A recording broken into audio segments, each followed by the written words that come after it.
in essence, you're saying the mind has no substance, or thoughts have no substance. No. No.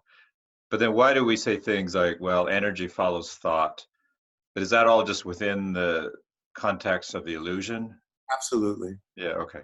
Absolutely. So, like all of science basically is trying to discover the mechanism of the illusion. You see, it's not, that's all. And, there might be some use to that within the illusion. Yeah. But beyond that, it's meaningless. Everything is meaningless anyway. But True. within the illusion, things have meaning. Things, even though I'm saying, everything is without substance. I mean, everything is without substance outside of the illusion too. But just to give your mind a contrast, I'll say, this has no substance, so it's an illusion. But, nothing has any substance. Well, even that which is real, there's no substance anyway. We think of things like they're objects. We think of things like they're things that relate to us, that we can have, that we can know, that we can feel. All of this is totally irrelevant to anything. It's all based in illusion. Beyond the illusion, everything just is. It's really, really simple.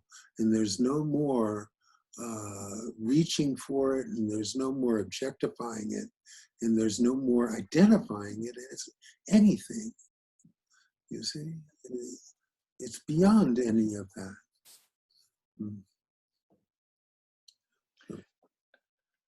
I just had the thought, it makes sense that the mind can't conceive what oneness is, because if we try to think of that, we think of it as a thing, which in itself creates a contrast or a separation.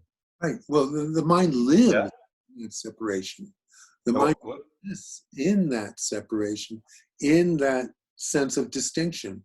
All the mind is good for is distinguishing this from that.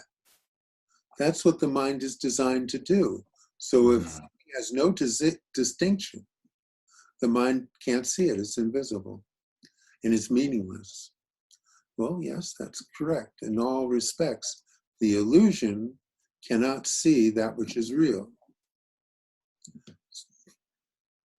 It's not possible. So, yeah. Makes sense. And yet oneness can be an experience, yes? It can be felt, perhaps. Oneness is not an experience. Oneness just is. Just is. Yeah, it just is. And just there is that sense of presence, that sense of I am, which is as close as the illusion can get to what is.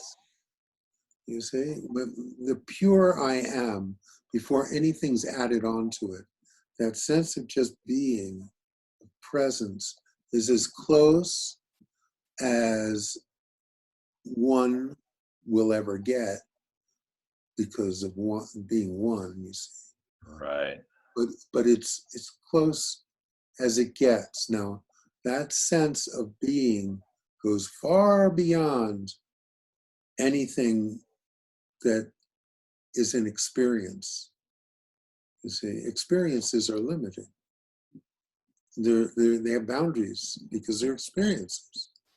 So what I'm talking about is beyond, beyond, beyond. Like, I don't talk about it because there's nothing to say. There's nothing. So is that why you say it's you say it's extraordinary and non-ordinary? Yeah. What was the phrase you used? I forget now. It's kind of like at the same time. everything and nothing at the same time. Yeah, yeah. Nisargadatta was so great. He said, in love, I am everything. In wisdom, I am nothing. In between those two, my life rides. So you see, that's the truth. Everything and nothing at the same time. It's like the mind is just like, what does it do with that?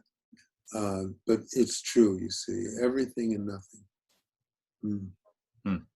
And no word, there's nothing, no word could ever touch it. There's nothing. Right. Let me see, I did do, I read, let's see if I, it was, someone sent me this little thing that a physicist had done.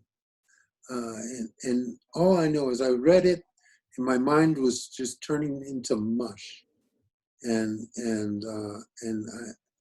I just wrote her back and I said, science is the study of the mechanics of the illusion.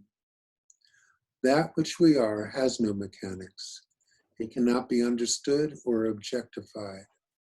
It is everything and nothing at once, and exists within and beyond time.